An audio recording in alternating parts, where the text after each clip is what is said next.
Sekarang ketika Yuli Rahmawati atau akrab disapa Julia Perez berdiri di hadapan popularitas, sanjung puja serta kelimpahan materi, ia mengenang kembali masa kecilnya yang penuh dengan beragam cerita unik dan lucu.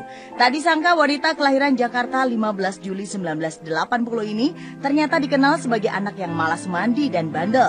Jupe kecil juga jauh dari kesan feminim dan tidak bersentuhan jenis permainan anak perempuan pada umumnya. Jupe kecil lebih gemar bermain dan berkumpul bersama anak pria dan bermain bola. Jarang mandi karena airnya nggak ada, malas mompaknya. Iya dulu tuh aku tuh jarang mandi. Jarang mandi karena ya satu, kan kalau mau bangun udah jam 5. Ya kan, jam 5, terus kan aku dulu punya adik aku namanya Erik. Jadi sebelum aku suruh jagain, suka kasih makan dia dulu, jaga-jagain Erik dulu gitu ya. Jadi kadang-kadang makan suka telat. Ibaratnya kalau dibilang nakal, buset nakal banget. Dia bener-bener udah kayak laki banget, sumpah. Tomboy-tomboynya cewek, dia paling tomboy. Sampai dia dulu pernah, jadi dia pernah pulang ke rumah tuh sininya, palanya bocor ya. Itu gara-gara berantem sama anak cowok. Itu paling bandel dia. Aku kecil tomboy banget, jauh banget ya dari Jupe sekarang, mau jauh banget. Aku tomboynya minta ampun, pakaianku selalu pakaian laki, mainanku bola, sepak takraw, baseball, kalau dulu tuh kasti, gundu, layangan, jarang, nggak pernah main boneka-bonekaan, nggak pernah. Hadiah dari papa pun paling sepatu bola, gawang, ya gitu-gitu, yang begitu latihan, selalu olahraga.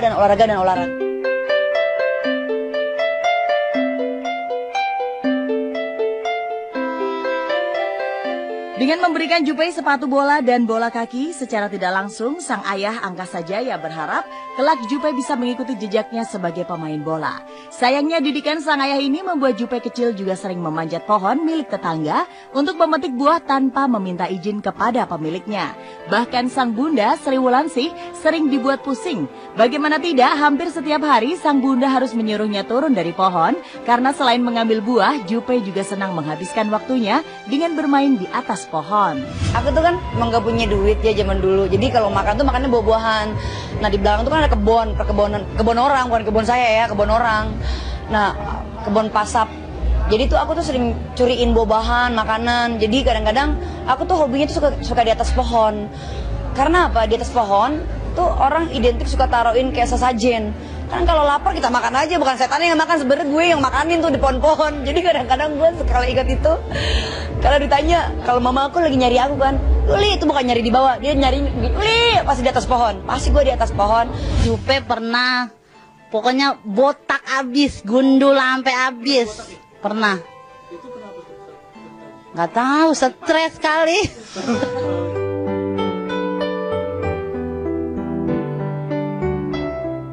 Selain kemalasannya mengguyur tubuh dengan air, Jupe kecil juga dikenal dengan kejahilannya di lingkungan sekolah. Anak pertama dari 4 bersaudara ini di masa sekolahnya membentuk kelompok atau geng, lantaran dirinya sering mendapatkan gangguan dari teman sebayanya. Iya, aku punya geng tuh. Aku punya geng. Biasalah, mungkin karena dari kecil kan aku kan anak pertama. Aku sering dibully gitu, tapi mamaku untungnya aku dimasukin ke Merpati Putih, ke karate, ke ya olahraga kuat gitu loh. Jadi pada akhirnya iseng akhirnya aku buat geng aja sama temen-temen aku, yuk kita buat geng. Ya bolos bareng, nyontek bareng, pokoknya di kelas paling rese berempat.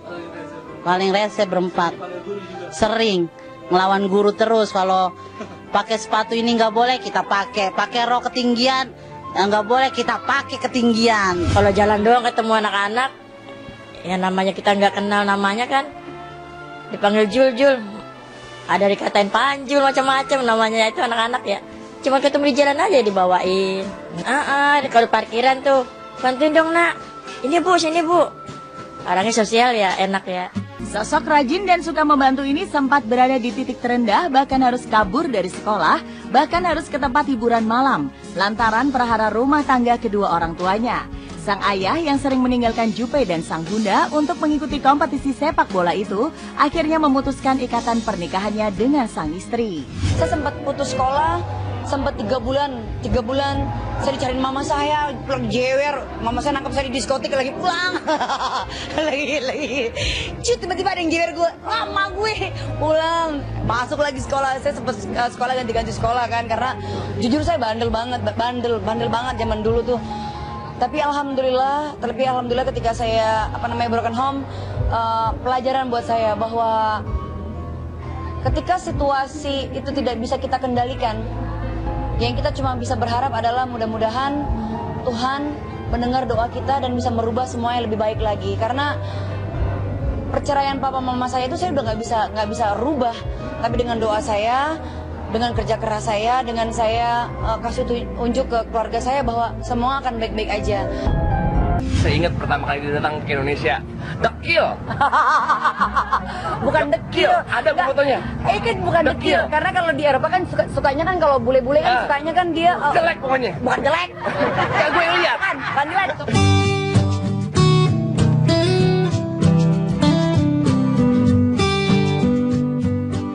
Wanita tomboy dan urak-urak itu nyatanya menyimpan impian setinggi langit, bermodalkan kemauan dan tekad yang keras, mengikuti casting sebagai seorang model, dan karirnya di dunia model kian menanjak ketika dirinya berkenalan dengan pria asal Prancis, Damien Perez, yang akhirnya menjadi suami pertamanya.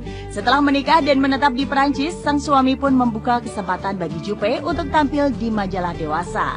Di kota mode itu, Juppe pun masuk dalam jajaran sebagai 100 wanita terseksi versi majalah tersebut. Dan jalan untuk meretas karir di dunia hiburan kian terbuka lebar kala dirinya berlibur ke Indonesia. Menariknya, Juppe tak menyangka kalau keikutsertaannya menemani sang adik mengikuti casting ternyata berbuah manis, di mana ia mendapat tawaran untuk ikut casting dan dinyatakan lolos. Situasi kondisi sih, kayaknya situasi yang membuat saya bisa semuanya sekarang. Saya nggak ada bakat untuk main film, nggak ada bakat untuk nyanyi, nggak ada bakat untuk nge-host. Dalam dunia entertainment ini saya nggak ada bakat sebenarnya. Tapi karena pada saat itu posisinya adik aku kan casting, anak aku ikut. Aku baru datang dari Perancis kan, aku tinggal dulu tuh dari tahun 97 sampai 2007 tuh aku tinggalnya di Perancis sama di Eropa lah.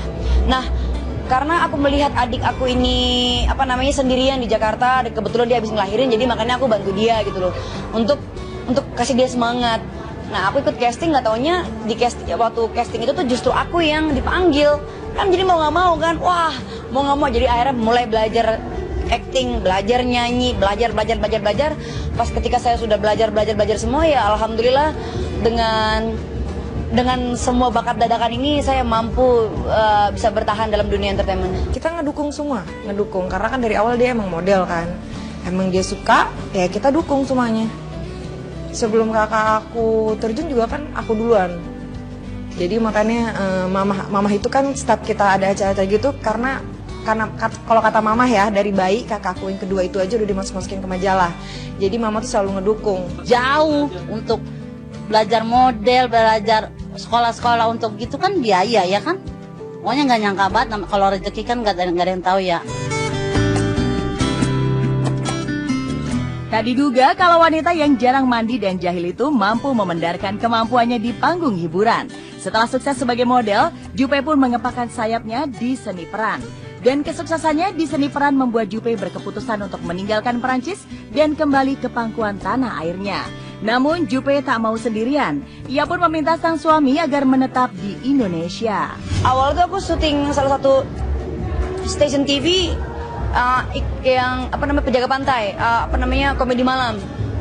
Pas aku lagi di airport mau pulang, tiba-tiba Maudi orang udah mulai kenal aku. Padahal kayak syuting cuma 2 minggu 1 bulan gitu kok orang udah kenal cepet banget ya. Aku mulai yang mikir, cepet banget sih jadi artis sini. Akhirnya pas sampai di Prancis tergoda lah otak gue itu, langsung waduh gimana caranya. Aku bilang sama ex aku, sayang kayaknya aku mau balik ke Indonesia aja sebentar, aku mau coba lah 3 bulan. Aku mau coba 3 bulan di Indonesia, ntar kalau misalnya nggak susah aku balik ke Prancis. Nah 2007 itu aku stay, aku syuting dalam 3 bulan. Ada gaungnya tuh Julia Perez. Alhamdulillah. Akhirnya aku bilang, sayang mendingan kamu ke Indonesia aja, jadi kita berjuang di Indonesia. Ini 3 bulan udah gaung Julia Perez nih, oke nih. Pada kaget Juppe tuh jadi artis, pada kaget nggak nyangka soalnya orangnya begitu urakan gitu. Tahu jadi feminim banget gitu, di TV udah kelihatan banget.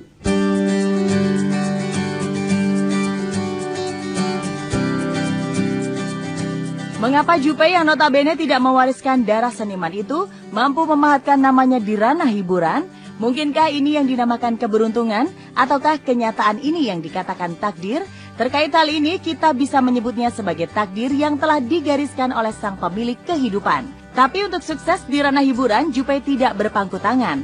Ia berjuang dan berkonsentrasi penuh, bahkan Jupe harus tabah dan sabar kala badai cobaan menerpa jalan karirnya. Oh, pernah saya nggak dibayar. 1 tahun saya nggak dibayar pernah. Tapi is okay lah, is okay wae. Aku rapopo. Tapi namanya itulah, saya mengerti. 1 tahun ketika saya nggak dibayar itu adalah sebuah perjuangan. Itu memang harga yang memang pantas saya.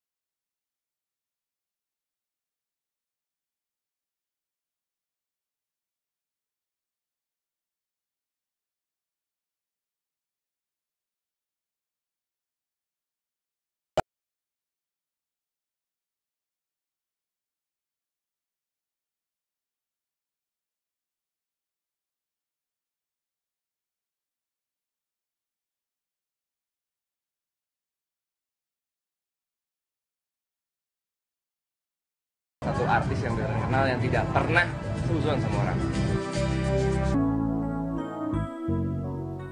Sebagai anak pertama, Jupe merasa wajib memikul beban ekonomi keluarganya lantaran sang ayahanda tercinta telah pergi meninggalkan Jupe dan sang bunda. Maka mulailah Jupe terjun dan fokus di dunia hiburan. Namun untuk meraih popularitas dan kesuksesan, Jupe berusaha tampil beda. Salah satunya, Jupe mencoba berpenampilan seksi dan terkesan sensual. Lantas beragam pro dan kontra pun bermunculan. Tapi Jupe tetap berjalan sebab dirinya beranggapan bahwa itu sebatas penampilan semata. Saya adalah anak pertama, jadi saya yang harus berjuang lebih keras lagi. Karena saya nggak mau adik-adik saya melihat contoh kakaknya yang males-malesan. Saya nggak mau. Mereka harus melihat saya adalah kakak yang bisa mereka andalkan. Jadi shoulder to cry on. Ibaratnya saya tempat di mana dia untuk tempat mengadu segala. Karena kan kita kan papa kan nggak ada gitu kan, nggak pernah di rumah. Terus nggak mungkin semuanya mama gitu. Jadi aku mau jadi sosok yang kakak yang dibanggakan. Dia tuh kayak aku bilang dia tuh malaikat yang nyata buat keluarga. Itu dia tuh malaikat yang nyata, angel yang benar-benar yang di saat kita butuh dia pasti selalu ada buat kita semua. Itu aja. Hancur gitu. Hancur-hancurnya seru, tapi dia bukan tipikal orang yang berstrategi. Kadang kita berhubungan dengan orang-orang yang punya intrik apa segala macam. Kalau dia pure, apa yang dia rasa, apa yang dia ucapin, apa yang dia lakuin itu pure.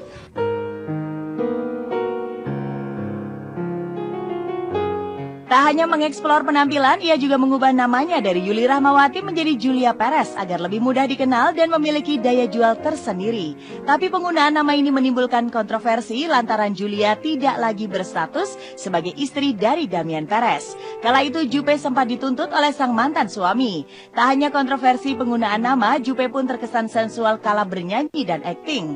Lantas, adakah ini strategi Jupe meraih popularitas? Sempat rekaman, jadi ada kebiasaan dia kalau misalkan rekaman itu lampunya mesti mati semuanya, udah gitu dia mesti pakai high heel, udah gitu ya kadang-kadang apa yang dia pakai dia agak buka sedikit gitu. Maksudnya untuk dapetin feel terhadap lirik dan nyanyiannya gitu. Saya sebagai salah satu orang yang dekat sama Jupe dari dulu, dia itu yang terjadi sama hidup dia mungkin terlalu open, terlalu gamblang sama kadang-kadang apapun dia buka gitu ya kan, walaupun air mata atau apa, tapi dia suka dan masukin bercandaannya dia. Tapi dari dulu saya orang yang tahu dia itu bukan artis sensasi, dia artis prestasi.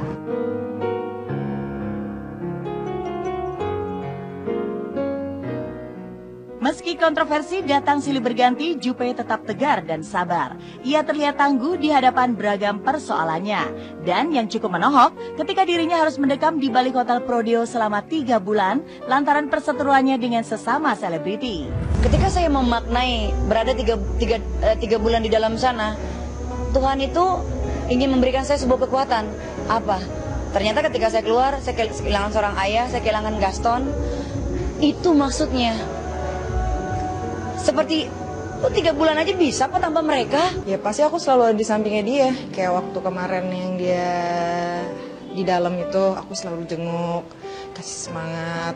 Terus kayak sekarang dia lagi ada masalah-masalah kayak apa, pasti aku selalu ada di buat dia. Atau nggak paling kita line atau nggak telepon. Yang saya ingat pada saat itu adalah kemana lagi kamu harus mengadu ketika kamu berada di titik terendah? Ya Allah, yaitu dia. Jadi saya sangat senang banget. Saya bersyukur bahwa saya termasuk beruntung, saya bisa melewati semua masa-masa saya berada di penjara. Saya senang. Ya pasti orangnya nggak ada lah yang senang ketika lo dalam sana. Tapi maksudnya saya diberikan pegangan hidup yang lebih kuat lagi. Itu yang makanya saya beruntung. Saya memaknai 3 bulan itu suatu hal yang positif.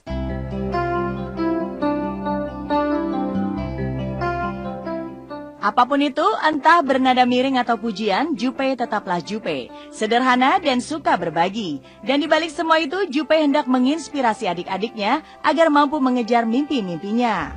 Permintaan dia mungkin banyak ya. Kayak dia kan pengen banget aku jadi adik yang sukses kan. Kayak misalnya kuliah. Terus itu aja sih kayaknya dia pengen banget aku jadi orang yang sukses yang bisa banggain dia. Merengkuh sukses di panggung hiburan merupakan kerja keras dan ketekunannya. Tak ayal pula kalau Jupe yang di masa kecil dikenal sebagai wanita anti air dan nakal itu kini menjelma sebagai putri bangsawan. Dari hari ke hari Jupe pun memantapkan eksistensinya. Seperti tak mau berdiam diri, Jupe selalu mencoba sesuatu yang baru. Contohnya, Jupe pun tampil sebagai salah satu juri di acara Akademi Komedi yang ditayangkan di Indosiar. Menjadi cewek seksi di Indonesia itu kan susah. Ya kan, menjadi cewek seksi di Indonesia itu susah. Nah, bagaimana menjadi cewek seksi tapi nggak dihujat orang? Ketika saya baca pasarnya seorang pelawak itu nggak mungkin dihujat orang, justru seneng. Nah, saya masuk cewek seksi plus pelawak. Aman dong, cakep kan gue? Aman dong. Cerita sukses di panggung hiburan berbanding terbalik dengan kisah asmaranya.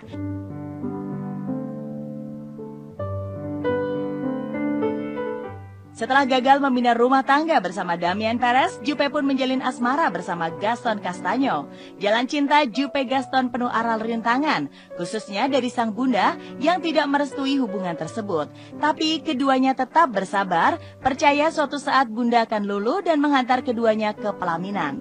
Dan benar adanya, sebelum 2013 berakhir, sang bunda Sri Wulansih merestui hubungan sang anak.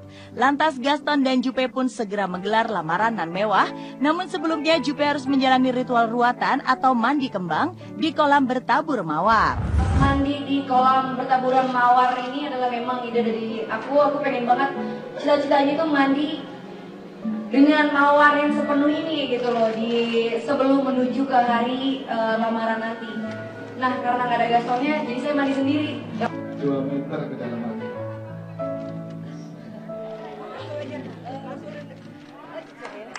Iya. Tenang lah dia. Biar meriah.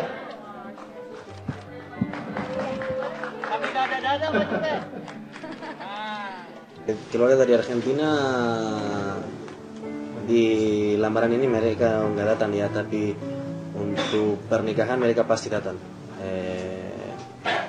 Tapi yang datang cuma orang tua saya itu aja, papa sama mama saya yang mereka datang. Keteguhan cinta terasa nyata di antara keduanya. Bahkan atas nama cinta, Jupe dan Gaston rela menggelar lamaran sehari setelah sang ayah Angkasa Jaya berpulang ke pangkuan ilahi. Lantas apa yang kini terjadi? Gaston dikabarkan mengakhiri jalinan cinta keduanya. Sakit, terpukul, pastinya mendera Jupe. Bagaimana tidak, pernikahan yang selama ini ia impikan akhirnya sirna, redup bersama kepergian Gaston. Dan dari perhara cinta Jupe ini, sang bunda Sri Wulansih tersenyum lantaran ia tidak merestui hubungan sang anak. Mana pemain bola? Sama toh dengan zamanku. Iya, jadi gimana ya gitu kayak deja vu gitu loh kehidupannya nyokap gue, cuma ketawa ya, cuma gitu doang. Dia nggak ngejudge Gaston, dia selalu sayang sama Gaston. Dia cuma kemarin itu kan ya wajar lah seorang ibu, dia pengen melihat bagaimana sih laki-laki ini treat anak saya, karena mama saya tahu saya sangat lemah sama laki-laki. Itu dia orangnya susah, nggak gampang. Jadi kalau udah satu tuh satu, itu buktinya sudah 6 tahun. Udah 6 tahun loh dia setianya dengan setianya kayak apa 6 tahun. Tapi 6 tahun dihianatin gitu aja, ya Allah, rasanya nyati rasanya.